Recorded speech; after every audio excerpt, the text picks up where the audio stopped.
கிறிஸ்துவில் பிரியமான உறவுகளே, இன்றைய நாள் வாசகம் நமக்கு மிகவும் ஒரு ஆழமான சிந்தனையை கொடுக்க அழைப்பு விடுக்கிறது. என்னவென்றால், நான் விரும்புகிறேன். இதுதான் இன்றைய நாளினுடைய மைய சிந்தனையாக இருக்கிறது. நான் விரும்புகிறேன் என்றால் இரண்டு பக்கமும் விரும்ப வேண்டும் என்பதுதான் ஆண்டவர் இயேசு சொல்லக்கூடிய முக்கியமான செய்தி. இந்த தொழுநோயாளர் என்பது மிகவும் ஒரு கொடூரமான நோய். தொழுநோய் வந்தால் அவர்கள் கடவுளால் சபிக்கப்பட்டவர்கள் என்று கருதப்பட்ட காலம். இரண்டாவது, அவர்கள் ஒரு பேயினுடைய அறிகுறியாக கருதப்பட்டார்கள். எனவே அவர்கள் ஒருவருக்கு தொழுநோய் வருகிறது என்றால் அவர் தம்மை குறிவிடம் காட்டி நான் புறம் தள்ளப்பட வேண்டும் என்று அவர் தன்னை முத்திரையிட்டு காட்ட வேண்டும். ஒன்று, அழுக்கு உடைகள் மட்டும்தான் அணிய வேண்டும். இரண்டு, மணியை தன்னுடைய கரங்களிலே வைத்துக் கொள்ள வேண்டும். அப்ப யாராவது சின்ன பிள்ளைங்களோ யாராவது வந்தாங்கன்னா மணி அடிச்சுக்கிட்டே போகணும். தொழுநோய் தொழுநோய் தொழுநோய் என்று அடித்துக்கொண்டே போக வேண்டும். அந்த மணி ஓசை கேட்டவுடன் அனைவரும் விலகி செல்லக்கூடிய ஒரு சூழ்நிலை ஏற்படக்கூடியது. கொடூரத்தினுடைய உச்சம். அது எப்படி என்றால், அவர்களை தொட்டால் நமக்கும் பரவிக்கொள்ளும் என்பதனால் அவர்களை தனிமைப்படுத்தக்கூடிய ஒரு சூழல் இருந்தது. ஆனால் ஆண்டவர் இயேசு விரும்புகிறார், தொடுகிறார். இதுதான் அவருடைய செயலாக்க பார்க்கப்படுகிறது. எனவே தொழுநோயாளரை யார் தொடுகிறார்களோ அவர்களையும் 90 நாள் தள்ளி வைப்பார்கள். தெரியாம கூட நம்ம தொற்றக்கூடாது. தொட்டுட்டீங்க அப்படின்னா அன்றைய காலகட்டத்திலே 90 நாள் தள்ளி வைப்பாங்க. இவனுக்கு தொழுநோய் இருக்கிறதா என்பதை எப்படி பார்ப்பார்கள் என்றால், கையில் ஒரு ஊசியை எடுத்துக்கொண்டு உடம்பு முழுவதும் குத்தி பார்ப்பார்கள். எங்கு மரமரப்பாக இருக்கிறதா, உணர்ச்சி இல்லை என்றால் இவனுக்கும் தொழுநோய் வந்துவிட்டதென்று அவனையும் திருப்பி ஒரு தனிப்பட்ட இடத்திலே தள்ளக்கூடிய நிகழ்வுதான் இந்த தொழுநோயினுடைய உச்சம். ஒரே ஒரு ஜெபம்தான், ஒரே ஒரு வரிதான், ஒரே ஒரு நொடிதான். ஆண்டவரே, நீர் விரும்பினால் என் நோயை குணமாக்க முடியும். அவ்வளவுதான். நம்ம இன்னைக்கு மணிக்கணக்கா, நாள் கணக்கா, வார கணக்கா, வருஷ கணக்கா, மாச கணக்கா வேண்டிக்கிட்டே இருக்கிறோம். ஆனா இன்னும் நமக்கு தேவையானது கிடைக்கலையே. ஏன் அப்படின்னா அதற்கான காரணம் ஒன்று உண்டு. நாம் நீ விரும்பினால் நலமாகும் என்று மட்டும்தான் சொல்லுகிறோம். ஆனால் நான் விரும்புகிறேன் என்று நாமே சொல்லுவதில்லை. ஆண்டவரே, நான் விரும்புகிறேன், என்னுடைய நோய் நீங்கணும், நான் விரும்புகிறேன், உங்களால முடியும், நீங்க செய்யுங்க என்று சொல்ல வேண்டும். அப்படி நாம் ஜெபிக்கும் போதுதான் ஆண்டவர் என்னாலும் விரும்பிக் கொண்டே இருப்பதை நாம் உணர முடியும். தொடக்கத்தில் தொடக்க நூல் 1:26 பார்க்கிறோம். நாம் மானிடரை நம் உருவிலும் நம் சாயலிலும் படைப்போம் என விரும்பிய இறைவன் ஒவ்வொரு நாளும் ஒவ்வொன்றாக படைத்து அனைத்தும் அழகாக இருக்கிறது என்று எண்ணிய இறைவன் இன்று தொடர்ந்தும் நம்மில் அவர் விரும்பிக் கொண்டேதான் இருக்கிறார். ஏனோ நாம் தான் விரும்பாமல் இருக்கிறோம் என்பதை புரிந்து கொள்ள வேண்டும் என்பதுதான் உண்மை. இந்த உலகத்திலேயே ஆண்டி யார்? நான் கேட்டோன்னு நீங்க எப்படி சிந்திக்கிறீங்க பார்த்தீங்களா? உங்கள்கிட்ட இருந்து மாறிட்டீங்க. எதுவுமே இல்லாதவன் ஆண்டி, சன்னியாசி ஆண்டி, தனக்கென வாழாது பிறர்க்கென வாழக்கூடிய ஆண்டி கிடையாது. நம்ம எல்லாருமே ஆண்டி தான். இதை எப்ப தெரியுமா நமக்கு தெரியும்? செத்து போய் சவப்பட்டியில் வச்சிருப்பாங்க பார்த்தீங்களா? அப்பதான் நமக்கே தெரியும். ஆகா, நம்ம வாங்கின மாச சம்பளம், கவர்மெண்ட் சம்பளத்தை காணாமே, நம்ம கட்டி கொடுத்த வீட்டை காணாமே, நம்ம பெத்த பிள்ளைய நம்மளோடையும் வரமாட்டிக்குதே, அப்ப நம்ம மட்டும்ல அனாதையா போறோம். அப்ப நீங்க யாரு? செல்வந்தர்களோ? அப்ப இனிமேல் ஆண்டி யாருன்னு கேட்டா என்ன சொல்லணும்? நான் தான் அப்படின்னு முடிச்சுக்கணும். இதுதான் ஆண்டியினுடைய அடையாளம். இறக்கும் போது நாம் ஒண்ணு கொண்டுட்டு போல. அதனுடைய காரணம், பிறக்கும் போது நம்ம ஒண்ணு கொண்டுட்டு வரல. ஏனென்றால் இறைவன் என்ன விரும்புகிறார் என்பது இன்னும் நமக்கு தெரியாது. ஆனால் மனிதன் தன்னுடைய சிந்தனையை மாற்றி எதை விரும்புகிறான் என்பதை கண்டுபிடிக்க முடியும். அப்ப இறைவன் விரும்புவது நாம் மகிழ்ச்சியாக வாழ, ஆனால் நாம் விரும்புவது நாம் மகிழ்ச்சியாகவே இருக்கக்கூடாது. அதுதான் என்னுடைய விருப்பம் என்ன என்பதை நாம் சிந்தித்து பார்க்க வேண்டும். அதுதான் முக்கியமான ஒன்று. ஒரு விடுகதை போடுறேன், கண்டுபிடிச்சு சொல்லுங்க. ஒரு விளையாட்டு மைதானம், ஓட்டப்பந்தயம் ஆரம்பிக்கிறது. 3 நபர்கள் தான் அந்த ஓட்டப்பந்தயத்தில் பங்கேற்கிறார்கள். ஆனால் இறுதி வரையிலும் ஒருவரை ஒருவர் முந்தவே இல்லை. யாருமே முந்தல, ஓட்ட போட்டியும் நிக்கல. அது யார்? அப்படியே எல்லாரும் மேல பாருங்க, என்ன ஓடுது? அதுல எத்தனை பேர் இருக்கிறாங்க? கடைசி வரைக்கும் யாரும் முந்த மாட்டாங்க. புரியுதா உங்களுக்கு? வாழ்க்கை இதுதான்.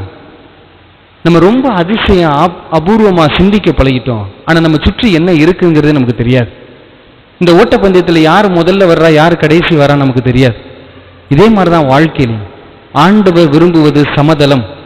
என் மகன் மகள் நீரும் என்னிடம் வந்து சேர்வாய், ஆனால் நீ வாழும்போது என்னை விரும்புகிறாயா என்பதுதான் இறைவனுடைய கேள்வியாக இருக்கிறது.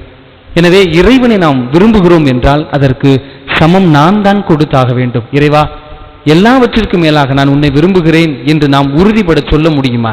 ஒரு பிள்ளை விழுந்தா கூட அவனா எந்திரிச்சுக்கிருவான்னு நினைக்கிற நம்ம ஒரு போன் கீழே விழுந்தோன்னா உசுரே போனது மாதிரி துடிக்கிறோமே. ஏன்? எதனுடைய காரணம் இது? நான் எதை விரும்புகிறேன் என்று சீரியலை விரும்புகிறேனா? அப்போ உடனே நீங்க சொல்லுவீங்க, என்ன ஃபாதர் எல்லா ஃபாதரும் சீரியலே பார்க்கக்கூடாதுன்னு சொல்றீங்க. அப்படின்னா நான் அப்படிலாம் சொல்ல மாட்டேன். ஏதாவது 1 2 பாருங்க, 1 விடாம பார்க்காதீங்க.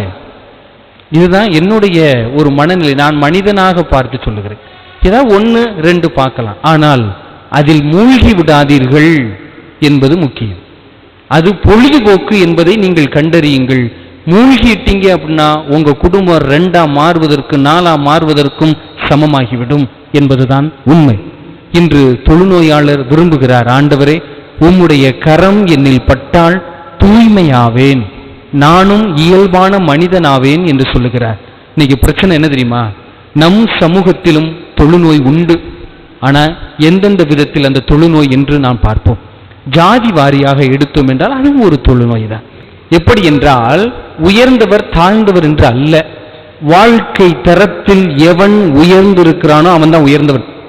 பெயரளவில் நான் உயர்ந்த ஜாதி என்று சொல்பவன் மட்டத்திலும் மட்டம், மாட்டு சாணத்திலும் மிச்சம் கூட கிடையாதவன். எனவே வாழ்க்கை தரத்தில், சிந்தனை தரத்தில், சொல் தரத்தில், செயல் தரத்தில் எவன் உயர்ந்து நிற்கிறானோ அவன்தான் உண்மையிலேயே உயர்ந்த ஜாதி.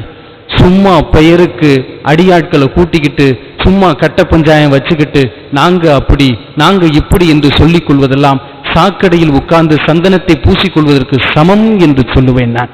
எனவே நான் வாழ்க்கையில் காட்ட வேண்டும் நான் எந்த ஜாதி என்று. நான் என் வார்த்தையில் காட்ட வேண்டும். இயேசு கிறிஸ்துவை பொறுத்தவரையிலும் ஒரே ஒரு ஜாதி மட்டும்தான், என் மகள் என் மகன், முடிந்தது, அவ்வளவுதான். இதுதான் உண்மையான ஒரு சிந்தனை. ஆனால் இந்த சமூகத்தில் ஜாதி என்ற ஒரு தொழுநோயும், மதம் என்ற ஒரு தொழுநோயும், மாறாக பிரிவினைகள் என்ற ஒரு தொழுநோயும் இன்று தொற்றிக் கொண்டிருக்கிறது.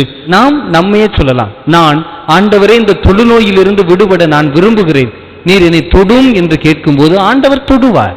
தொட்ட மாத்திரத்திலே நாம் சுகம் பெறுவோம் என்பதுதான் உண்மை. இன்று ஜாதிகள் இல்லாமல் ஒன்றுமில்லை. ஒரு பதவி கொடுக்குறாங்கன்னா அதுவே ஜாதிக்கு தான் கொடுக்குறாங்க. அதுவே ரொம்ப கேவலமா தான் இருக்கும். அப்ப நான் பதவியை மதிப்பதா இல்லை ஜாதியை மதிப்பதா என்று சிந்தித்து பார்க்க நான் உங்களை அழைப்பு விடுக்கிறேன். திறமை இருப்பவனை இறைவன் விரும்புகிறார். சும்மா ஜாதி பேரை வைத்துக் கொண்டு ஆட்டி படைப்பவனை இறைவன் ஒரு நாள் எட்டி மிதிப்பார். அப்பொழுது அவனால் எந்திரிச்சு கூட நிற்க முடியாது என்பதுதான் இறைவன் சொல்லக்கூடிய உண்மையிலும் உண்மை என்பதை நாம் மறந்துவிடக் கூடாது. ஏன் உங்களுக்கு ஒரு உதாரணம் சொல்லுகிறேன். கோயிலுக்கு வரக்கூடிய நாம் அனைவரும் ஒன்றும் பார்ப்பதில்லையா என்றால் பார்க்கிறார்கள். ஒரு ஆலயத்திலே பிற்படுத்தப்பட்ட ஒரு சகோதரி கெபியிலே மெழுகுதிரியை ஏற்றி வைத்து செல்லுகிறார். அவர் 10 அடிக்கு சென்று விட்டார். பின்னாடி வந்த உயர்ந்தவர்கள் என்று சொல்லிப்படக்கூடிய ஒரு பெண்மணி, இவெல்லாம் ஏற்றி வச்சு மாதாவுக்கு மெழுகுதிரி எரியணுமா என்று அவர்கள் ஏற்றி வைத்த அந்த மெழுகுதிரியை புடுங்கி அணைத்து தூக்கி எறிந்ததை என் கண்ணால கண்டபோது நான் படித்தது 12ஆம் வகுப்பு. அப்படி என்றால் என் உள்ளத்தில் அப்படிப்பட்ட ஒரு சிந்தனையும் நடைமுறையும் விதைக்கப்பட்டது ஏன் என்று நாம் சிந்தித்து பார்க்க வேண்டும். உண்மையிலே இறைவன் யாரை விரும்புகிறார்? நான் சொல்லுகிறேன் உங்களுக்கு. ஒரு அமெரிக்கா நாட்டிலே வெள்ளையர்கள் கருப்பர்கள் என சண்டை வர ஆரம்பித்து விட்டது. அப்பொழுது கருப்பர்கள் கோயிலுக்குள் வரக்கூடாது என்பதுதான் சட்டமாக இருந்தது. உடனடியாக வெள்ளையர்கள் என்ன சொல்லுகிறார்கள் என்றால், ஆலயத்திற்குள் கருப்பினத்தவர் ஒருவர் கூட வரக்கூடாது என்று ஆலயத்தில் வெளியில் நின்று காவலாளியால் தடுத்து நிறுத்தப்படுகிறார்கள். இப்படி நாட்கள் ஓடிக்கொண்டிருக்கிறது. கிறிஸ்து பிறப்பு அன்று ஒரு கருப்பினத்தவர் நான் எப்படியாவது ஆலயத்திற்குள் செல்ல வேண்டும் என்று உள்ளே நுழைகிறார். அவரை அனைவரும் சேர்ந்து அடித்து வெளியே விரட்டுகிறார்கள். அவர் அழுத முகத்தோடு வெளியில் இருந்த கெபியில் இருந்த இயேசுவை பார்த்து கேட்கிறார், நீ எல்லாம் ஒரு கடவுளாயா? உன்னைய பார்க்கறதுக்கு தானே உள்ள போறேன், என்னை ஏன் விடவே மாட்டேங்கிறாங்க உள்ள, ஏதாவது சொல்லி பண்ணியா அப்படின்னு சொல்லும்போது திடீர்னு அந்த கெவி உடைஞ்சு இயேசுவோட கையை அந்த கருப்பர் மேல வந்து படுது. பட்டுன்னு சொல்றாரு இயேசு, அவங்க என்னையவே உள்ள விட மாட்டேங்கிறாங்க, அப்புறம் எப்படி ஒன்னே உள்ள விடுவாங்க? அவங்க யாரை கும்புறாங்கன்னே எனக்கே தெரியல, அவங்க என்னையவே உள்ள விடலா. நீ இப்ப பாக்குற பத்தியா, நான் தான் இயேசு, உனக்கு வேண்டு வரத்தை கேளு, நான் தாரேன் உனக்கு அப்படின்னு சொல்லுகிறார். நாம் உண்மையிலேயே எந்த இடத்தில் இருக்கிறோம் என்று சற்று சிந்தித்து பார்க்க கடமைப்பட்டிருக்கிறோம். உண்மையிலேயே உள்ளே இயேசு இருந்தால் நமக்குள் தொழுநோய் இருக்காது. தொழுநோய் என்றால் சமூகத்தில் இருக்கக்கூடிய அந்தந்த பிளவுகளைத்தான் நான் சுட்டி காட்டுகிறேன் என்பது உண்மையாக இருக்கிறது.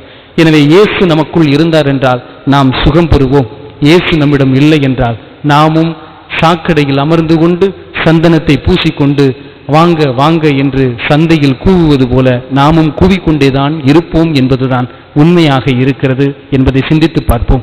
அழகா பாரதியார் எழுதுவார், உயர்ந்தவன் தாழ்ந்தவன் இறந்த பிறகு ஜாதி பார்த்து அமர்வதில்லை ஈக்கள், உயர்ந்தவன் தாழ்ந்தவன் என்று பார்த்து மொய்ப்பதல்ல புழுக்கள், அவைகளுக்கு தெரியும் எல்லாம் மண்ணுதான் என்று. ஆனால் ஏனோ மண்ணுக்குள் போற மனிதனுக்கு மட்டும் ஏன் இன்னும் தெரியவில்லை என்று கூறுகிறார். எனவே நாம் சற்று ஆழமாக சிந்தித்து பார்ப்போம். இயேசு தொடுவதற்கு தயாராக இருக்கிறார், நாம் நம்மை கொடுப்பதற்கு தயாராக இருக்கிறோமா என்று சிந்தித்து பார்த்து மேலும் உயர்வோம். ஆமென்.